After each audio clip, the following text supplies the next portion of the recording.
పత్రిజీ, స్వర్గం నరకం, స్వర్గం అంటే ఏమిటి, నరకం అంటే ఏమిటి, ఏం చెప్పారో తెలుసుకుందాం. స్వర్గం నరకం ఎలా ఉంటాయో మీరు చూడలేదు, మీ పెద్దలు చూడలేదు, ఎవరూ చూడలేదు. పాపకర్మలు చేసిన వారికి నరకంలో మీ సినిమా మీకు చూపిస్తారు. వెళ్ళిన తర్వాత అంటే మనము ఈ ఈ బాడీ వదిలేసి, బాడీ వెకేట్ చేసి అక్కడికి వెళ్ళిన తర్వాత మనకు అక్కడ సినిమా చూపిస్తారు. అంటే మనం ఏం చేశామో, ఏం పాపం చేశామో, ఏ పాపకర్మలు చేశామో, ఏ దాన ధర్మాలు చేశామో, ఏ పుణ్యం మూట కట్టుకున్నామనేది చూపిస్తారట. అక్కడ మీ పాపకర్మలు అనుభవించాలి, అదే నరకం.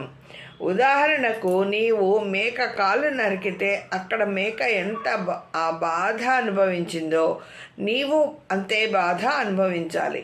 పిరమిడ్ మాస్టర్లలో కొందరు నాటకాలు వేసేవారు ఖచ్చితంగా నరకానికి వెళ్ళి భూలోకం కన్నా నిమ్నలోకంలో జన్మ తీసుకుంటారు.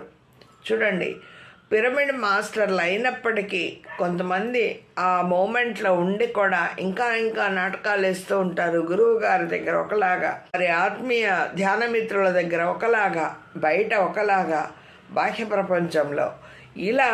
అంటే ఎవరు చూడలేదనుకుంటారు, కళ్ళు మూసుకొని పిల్లి పాలు తాగుతున్నట్టుగా. వాళ్ళు కూడా ఖచ్చితంగా నరకానికి వెళ్ళి ఎంత పిఎస్ఎస్ఎంలోనా నేను ఇక్కడ ఉన్నాను ధ్యానం చేస్తున్నాను అనుకోవటానికి లేదంట. చూడండి, భూలోకం కన్నా నిమ్నలోకంలో జన్మ తీసుకుంటారు ఎవరైనా సరే.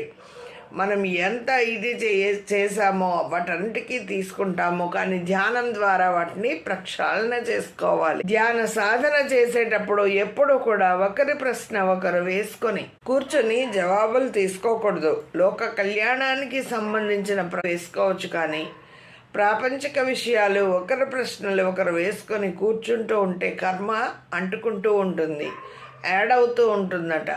సాధన చేసుకోమని చెప్పండి. ఒకరు చెప్తే వచ్చేది కాదు, ఒకసారి చెప్తాము. ఎందుకంటే ఇది ఒకరి వల్ల వచ్చేది కాదు, సాధన చేసుకుంటూ ఉంటే వస్తుంది ఏదైనా ఎవరికైనా. గురువులు ఒకరు చెప్తే వింటారా, జవాబులు ఇస్తారా? అందుకే ఎవరి సాధన వారిది, ఎవరి ప్రశ్న వారే జవాబు తెలుసుకోవాలి. ఎవరి కర్మ వారిదే, ఎవరి కర్మ వారు అనుభవించాలన్నమాట. మరి వాకిన్ అంటే ఏమిటి? ఉన్నతలోక మాస్టర్స్ వచ్చి ఏదైనా సమాచారం అందించాలనుకుంటే అందించి వెళ్ళిపోతారు. వాకిన్ అయితే ఈ మాట కూడా వారిదే అవుతుంది. వాళ్ళు వాకిన్ అయ్యి ఆ మాట చెప్పి వెళ్ళిపోతారు.